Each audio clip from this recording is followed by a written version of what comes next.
Hello, good morning mga lods. So time check, mag alas 9 na. So pupunta tayo sa ating babuyan. Ito yung ating babuyan dito. So papaliguan natin yung inahing baboy natin para naman para naman maging kondisyon yung katawan niya sa pagpapadili ng mga biik, mga anak niya.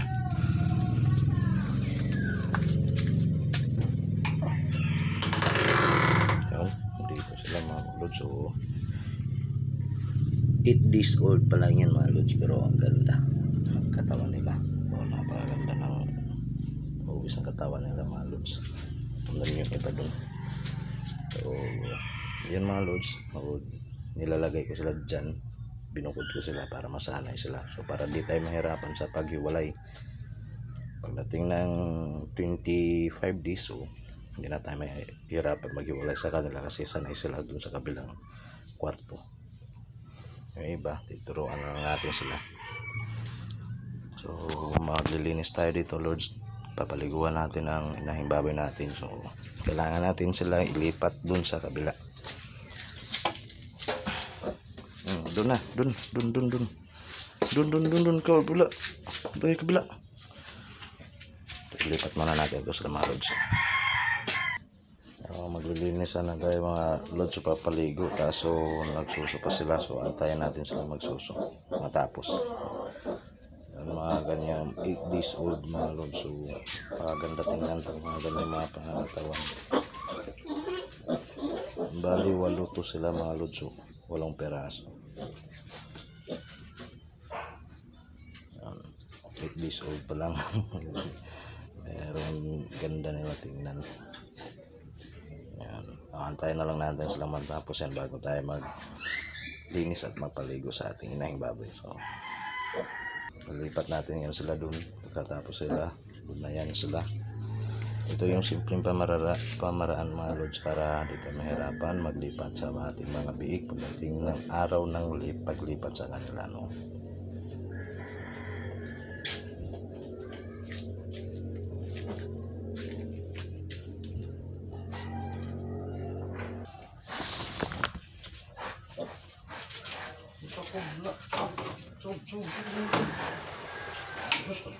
Yan ito yan.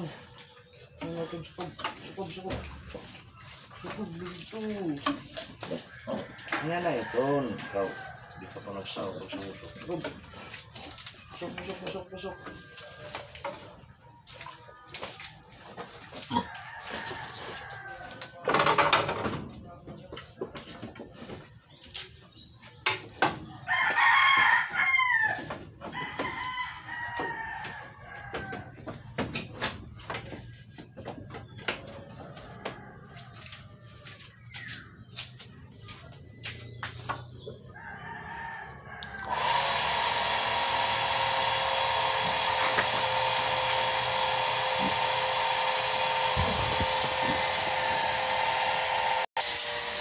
Gamit natin yung DIY natin na water pump mga lods. So ito yung panglinis natin dito.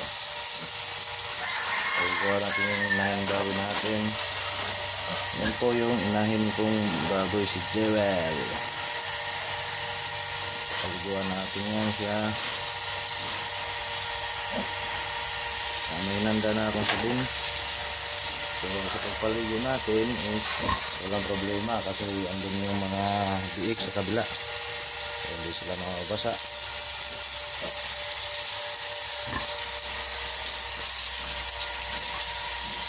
Mamaya sasabunan natin yan. Hugasan lang muna natin para fresh siya sa pagpaligo ng mga biik niya.